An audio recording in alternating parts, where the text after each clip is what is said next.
என் புள்ளிங்க மேலேயே ஸ்டேஷன்ல கம்ப்ளைண்ட் கொடுத்துக்கிறியா? என் பைக்கை திரும்ப பூச்சி எடுத்துன்னு போய் ஸ்டேஷன்ல விட்டேன். அது உங்க புள்ளியாலையான்லாம் எனக்கு தெரியாது. என் புள்ளிங்க திருட்டு பசங்கறியா? உங்க தம்பி என் எதிரில் வந்து இல்லைன்னு சொல்லுங்க. சொல்லிட்டானே நீ இங்கேயே குத்தி போட்டுரு. நானும் வண்டியை திருப்பி தரதுக்கு ஏற்பாடு பண்றேன்.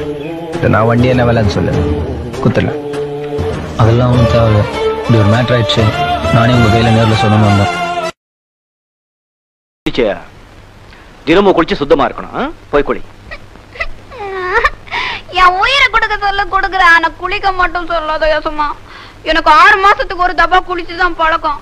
அப்பப்ப உடம்புல தண்ணி பட்டா ஜல்பு பிடிக்கும். மற்றவங்களுக்கு மரியாதை தராத மனிதர்கள் அந்த மரியாதையை தங்கள் வாழ்க்கையில பெறவே முடியாது. நம்ம எண்ணங்கள் நல்லா இருந்தாதான் நம்ம செயல்கள் நல்லா இருக்கும். நம்ம செயல்கள் நல்லா இருந்தாதான் நம்ம வாழ்க்கை நல்லா இருக்கும். By being good, you never feel bad.